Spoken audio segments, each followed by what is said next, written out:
Hello, everyone.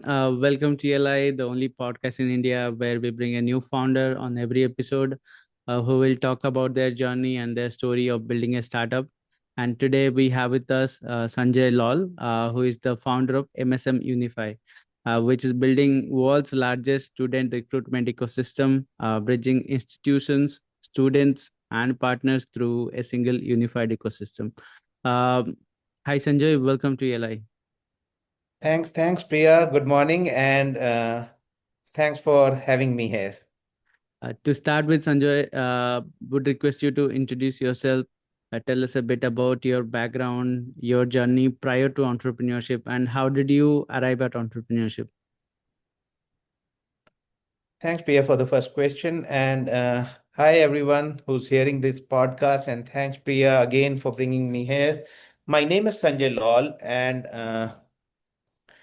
I'm the founder of MSM Unify. We founded this platform in 2012, Hmm. and when I was in India, and at the same time, I moved to Vancouver with my family. Okay. Uh, I'll start something about myself. Raised up in Lucknow. Mm-hmm. Uh, Born, raised up in Lucknow, again, a tier two city in India. And from there on, I moved to Delhi for a bit, for 2 years. One thing I was very sure right from the beginning when I was in my school that I would never get into a job. Mm-hmm. The mindset was always to be an entrepreneur. Okay. A couple of years in Delhi, and then went for engineering in Navi Mumbai in Airoli, Mm-hmm. and then got back to Lucknow. Started with a very small time owning a ready-made garment shop in front of my home. That's my mom said, you have to start something, and I got into that. Being from a small town with no exposure or a very little exposure and guidance, I Mm-hmm. did struggle for almost 10 to 12 years. One business after the other, a small business. Mm-hmm. So, because my dad passed away when I was in grade eight, so it was my mom. She was a homemaker, so did not get guidance anywhere. Mm-hmm. 12 years into small businesses, one after another, a failed business, Mm-hmm. and somehow I landed in Delhi, and was very fascinated by one of my cousin. The whole family was in Canada, and he was looking at migrating to Canada at that point in time. Mm-hmm. So I started going to the immigration consultants, looking at him that can I be the one who can immigrate? And I would see the huge queues, waiting of 3 to 4 hours to Mm-hmm. meet with the immigration consultants. Mm-hmm. And then I felt that it's a lot of money is required to go there, whether Right. it's immigration consulting fee or the government fee. Mm-hmm. I felt I don't have that kind of a money. I won't be able to go. But one thing that came in, can I be an immigration consultant? Mm-hmm. So that's where I think it triggered, and that's where from there to now has been a journey. Got it. So I partnered with a couple of cousins and his friends, and then we started an immigration consulting company. Mm-hmm. First month, no business. Second month, no business. And third month, my cousin said, "Oh, we can't be into this business," and he and his partner left. Mm-hmm. Uh, so out of four, two people were left, I and one of the other partners. And another month, no business. And he Mm-hmm. said, now I can't do it because I have to feed home and even I don't have the gas money. Okay. When three partners left, and I think that was destiny, that was supposed to happen, I got my first client, Visitor Visa Consulting, 3,000 rupees. And that's Mm. where the journey started from. Okay. Uh, 3 years into immigration consulting business, built a very successful business, 21 offices just in Gujarat and a couple of offices elsewhere. I left Delhi and set up my base in Gujarat because that's where I saw a lot of business was coming. Mm-hmm. And then Canada changed its permanent residency rules. Looked like the business of immigration would come to a standstill. And I went into education consulting. And since then, since 2003, I have been into education consulting, one model after the other. I've worked in almost all continents, worked in more than 30 countries, Mm-hmm. uh, and built a successful business in education sector. We spans across 20 countries now. We have an education platform, MSM Unify. We own a few private institutions in Canada, and we own an IT training and skill development company both in Canada and India. That's what it is. Wow. I think this is an interesting journey, especially the journey till. So this is what we call a 0 to 1 journey in startup world. When you are, experimenting through multiple ideas, and failing constantly. And very rare founders, sort of follow through, keep at it for a long time, and eventually succeed. Uh, so tell us what kept you going over the years when you were constantly failing, and the ideas were not working. And I believe when you fail again and again, especially in a market like India, where failure is not appreciated, it's sort of looked down upon. Um, what kept you going through the phase of self doubt? People will also doubt you, your friends, your immediate family member, when you are constantly failing. What kept you going through that time? You rightly said, huge pressure because I'll tell you, not only huge pressure on me, but on my mom and my sister, who's 3 years older to me. Mhm. Uh, Huge pressure on my mom as well, because every time anybody would come home, oh, what are you doing now? Right. So they would Yeah. ask sarcastically because every time it would be a different answer, Mm. right? And then I can understand the kind of pressure my mom would have felt, because 10 to 12 years not being successful, Mm.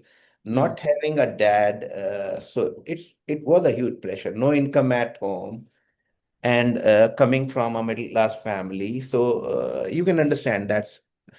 But one thing I would say is right from the beginning, from my school days, I was ambitious. Mm-hmm. That was one thing. I was a below average student. That means I did not have the courage to speak about my ambitions, because I would fall 35th rank out of 52 students in the class. Mm. So, but overall, very, very ambitious. So I think that kept me going, that I have to be successful. I have to do something. I have to make a mark. Mm-hmm. Go So big or go that nothing. kept me going. Yeah, got it. uh what made you, so when you were constantly failing multiple times, you are also learning few things. So every failure is also a learning. Sometimes you learn that your idea was not right, sometimes your execution is not right, sometimes you hire wrong people who end up failing you.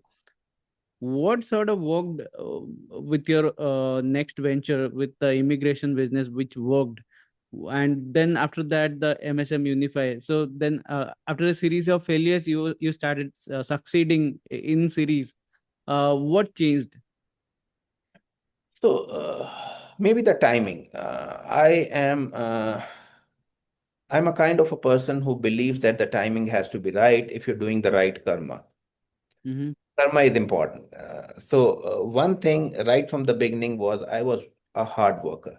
I've been a sincere worker, hard worker. Mm-hmm. And what changed is an important thing. If I just look at first 10, 12 years, whatever I was doing until I started immigration business, uh, because did not have a formal education on how to do business, no guidance. And I think every day was a learning experience. Every failure was a very good learning experience. I did not know anything. I did not understand finance. I did not understand accounts. So whatever I would do would be through gut feeling, and then it would fail. Hmm. Maybe with that 10 years experience, those were kind of master classes that put me into the right track Hmm. of getting into the success mode. Got it. I've heard this some of the great entrepreneurs saying that you run through the streets of India, you run through, you see the local shops which are open, and you will learn more business there than any business school worldwide, not just in India. How And true is that? I'll tell you that's true. When I was running my ready-made garment shop, the kind of competition, the fierce competition I had from my neighboring one and a couple of others, that kind of competition I still don't see in our ed tech education business. Hmm. That competition was real fierce. I would see one customer that would walk in to my shop. The others would be looking at, okay, how can that customer turn to their shop and leave and not buy something from me? Hmm. So I think that kind of fierce competition you don't see still. So in India, uh, whether it is kirana shops, whether it is telecom shops or other kind of shops, the kind of competition you see, that's fierce competition at times. Hmm. That's a big learning. Means if that fierce competition, that aggression, that can be translated into large businesses, businesses would be hugely successful. Got it. When you moved to Canada, you started. I mean, you being into immigration business, you'd have already seen how the global business works. What kind of opportunities do you get by moving into a different geography, especially a country like US and Canada? But you personally, how did your horizon change? How did your thinking change when you moved to Canada and you started seeing a global business instead of just sitting out of India and doing something in India? So before that, I have to tell you, like when I was in Lucknow, till the age of 26, Hmm. that's when I got my passport, first passport. I did not know the difference between passport and visa Wow. at the age of 26. And when my passport, I got my passport, and then I told a couple of my friends, and we were celebrating that I got the passport. Hmm. So, I will, once I have money, I will visit abroad. Okay. So he said, you can't because you need to have a visa. You need to apply for a visa. I wouldn't understand what is visa because I said, the passport is already there. Why do I need anything else? Hmm. Then he had his cousin visiting from Spain, and he took me to his cousin, and then his cousin showed me the visa stamps and explained me how you have to go to the embassies and then do it. So again, it was a journey, right? Now coming back to your question, uh, when it comes to overall journey of going to Canada. Before going to Canada, first country I visited was Malaysia. Hmm. From there on, and at that time I had started my immigration business. I think visiting Malaysia for the first time, then going to the UK, we were setting the foot overall in other countries and understanding the culture. The culture was entirely different. You see, I was a good learner that time, that I would study a lot about a country that I would go. I Hmm. would study the culture about the country that I would go, how to behave in that country. That's very important. And how does the government thinks and the people think. Hmm. And sometimes in the Western world, it's entirely different from India and developing world. Hmm. So I think those are the basics that I still follow when I'm visiting a new country and meeting new people, and that helps a lot. Mm-hmm. So that's the overall learning mindset. When I went to Canada, the platform was already set in the mind that uh, it wasn't so difficult. Mm-hmm. Got it. Uh, let's come to MSM Unify and understand in detail what is the problem that you are solving, how big is this problem, whose problem is it. So start from explaining what is the problem that you are solving. Uh, so multifold and for multiple stakeholders. So I'll start with students first because they are the main stakeholders. Yeah. So for students, we are a platform. We are a medium where students are able to find the right program. They are able to search the right program, apply for uh, the university and the program, and then apply for the visa, and then go to the university and study. Mm-hmm. So, identifying the right opportunities for the students. Then the second one is institutions. In one of our flagship models, we act as global marketing offices or regional offices to overseas institutions. That means if we are an India office to an ex university, uh, whatever they do in India, whether it is branding, marketing, advertising, reaching out to the education agents, high school engagements, pre-departure orientation, and even post-landing services to the students there. We are the execution partner to them, and Mm-hmm. we also help them build up their regional strategy. Okay. So we solve we solve huge challenges for the institutions that have less resources with them in their international offices. Mm-hmm. And then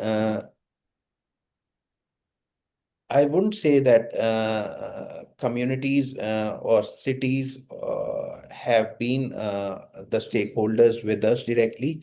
But I would want to talk about here is how we have made a difference to a lot of rural communities, particularly in Canada. Mm-hmm. Uh, and since 2014, I've been in Canada, and we have been working with a lot of regional and rural institutions, public institutions in Canada. To name a few, Northern Lights College in Fort St. John. Fort St. John is a town of 26,000 people. Mm-hmm. And since last 10 years, we have been sending on an average 300 students a year. Now, in a town of 26,000, 300 students a year makes a huge difference. Now, if you go to that town, you land at the airport, and you will get butter chicken and rice. You will get naan and a veggie Wow. at the airport. And with our efforts, because 300 students were coming, and that was a town of 26,000 people, it was a kind of oil and gas economy. There wasn't much housing available. Mm-hmm. Builders started building more housing. Uh, More businesses entered into Fort St. John. Some of our students graduated, and then they set up their businesses as well in Fort St. John. So those kind of transformation in town we have brought. More buses were there, more programs in the college were offered, and those helped the local population as well. Mm-hmm. So because of we bringing in international students, we have seen the economic impact in smaller towns in Canada and other countries as well because of our efforts. Got it. Could you walk through a typical student's journey on the MS Unify platform? Right from initial exploration, how does one discover about you to the enrollment in a college, and then after that, so students also are struggling now for getting visas, then getting work in a particular country due to new trade restrictions which has come up, and countries are also not appreciating people from outside coming in, studying there, getting jobs and settling. So new the global dynamics is changing. So can you walk us through a student's journey through MS Unify? Yeah, absolutely. So, Priya, MSM Unify, it's a very student-centric platform, and student go and can search for the programs. First of all, programs and universities that suits the budget, the post-study opportunities, work permits, and then the opportunities. And once they have shortlisted the program and the university, they can apply for multiple universities from the platform itself. So there is no interaction required until that time. Not that our people are not available to talk, but the student can apply without even having a conversation. That kind of friendly platform we have. Mhm, And then once the student has applied, gets a dashboard, and in the dashboard, they get the real-time status whether the application has been submitted to the institution or not. If if there are more documents required from the student, then we take more documents, and it is all platform driven. And once the student submits all the documents, can see the status, okay, the application has been submitted, and tentatively, uh, the offer letter would be received in 7 or 10 days. mhm, So let's say most of the times it's the smooth process, but sometimes if an additional requirement comes from the institution, then that is communicated through the platform to the student, and then the student submits the additional documents and gets the offer letter. Then comes the process of paying the tuition fee deposits. That's again through the platform. And then our counselors are always in touch with the student. mhm, Because in India, still completely online. Because if you look at the product is of, if the student is going for bachelor's degree, uh, a minimum of 50 lakhs. mhm, Uh, and parents are the one who are making the decisions. So always, whether it's parents or the students, they want to have some kind of communication over the phone or video calls. right. So our counselors are always in touch to give that kind of solace and counseling to both parents and students. Mhm, And once the student gets the offer letter, then comes the tuition fee deposits. Tuition fee deposits are paid, then depending on whether the country requires the uh, visa interview, then we prepare the student for the visa interview, and then uh, once the visa is done, mhm, then a pre-departure orientation is done. That also is both ways through learning management system. Uh, we have our own learning management system attached to the platform. Student can get all the pre-departure orientation through our platform. Plus, the checklists are given what they need to carry and so on. And then once the student lands, we help in flight bookings, accommodation. And once the student lands, then post-landing services are mostly given by the institution, but then because of overseas representation in Canada particularly, we have our people to support the student in need. got it. uh I think your platform has now 1,500 campuses registered, almost 50,000 plus study programs, and probably thousands of students getting their processes done through your platform. But uh, I think every student's requirement is different, every program is different, the journey would be different. How do you ensure quality, consistency, and sometimes there are issues with credibility as well? Not all institutions are equally good in terms of providing the facilities, providing the education. how do you ensure, as a platform, how do you ensure there is good quality and credibility and consistency? One is, you see, our processes are very well defined. When it comes to, let's say, when the student submits their educational documents, or even in case of the US admissions, the bank statements or the bank certificate of the balance, Mhm. uh, our platform is able to track the FOI documents. So then and there we do it.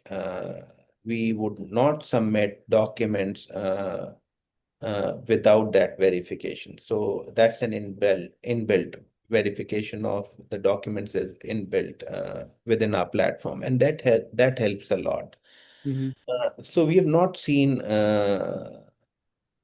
cases of FOI documents or of any other sort. Like a lot of study abroad consultants face this challenge, and we have set a kind of good benchmark in the industry, uh, and we have been a credible organization in the field of international education, not only for the students, but for the institutions as well as the government. So we have been working very closely with the Canadian High Commissions, US Consulate, trade commissions, and then our institutions, our partner institutions, bank upon a lot of groundwork, a lot of market intelligence upon us. Got it. Speaking of US, I think recently, I think you would also agree, there has been a lot of debate around whether studying in US is as lucrative as it used to be, due to the trade restrictions, due to the global borders are becoming more stricter, and students, after completing the education, they tend to stay in the country for a long time, but that is not encouraged anymore by some countries, by some parties, if you will. So how are you navigating through these global challenges, especially in the student relocation, studying abroad, and then finding a job getting difficult? I think especially in Canada and US, it has become a little stricter. If you're a student, you're going to study there, it's not as free as it used to be earlier. How are you navigating through that? So one thing I have to tell you, Priya, here, media plays the most important role in building perceptions in our mind. Mm-hmm. And today, some of the countries are not considered sometimes safe. Some of the countries are not considered safe in terms of getting jobs. And to some extent, some things might be true as well. But I'll give you specific examples. I've been living in Canada. Mm-hmm. And we see a lot of stories about Canada uh, on YouTube videos, on Instagram reels, that students are not doing well. There are hordes of queues for students looking for the jobs, and they're not finding jobs. Mm-hmm. I don't say it's completely false, but the stories are completely exaggerated. Mm-hmm. Those who have to do a job, they find jobs. Sometimes when there is a downturn, finding a job is difficult, but not impossible. You have to do a little more effort at times, and that happens in India as well, Yes. right? So finding jobs sometimes may difficult, but the kind of hardworking people we are in India, I don't see those who have got the conviction they would fail in Canada or in the US. Mm-hmm. So I'll just give an example. Though my we live in Canada, my son is now just graduated from high school, and we picked up New York University for his bachelor's degree. Mm-hmm. So if the country is not safe, we should be a kind of worried, right? For the only son going to New York. Mm-hmm. I think Canada and the US are still safe. US offers tons of opportunities for students. So is Canada, and those who are looking at greener pastures, I think those are greener pastures, and our students can really do very, very well, whatever the circumstances may be locally. Mm-hmm. And we can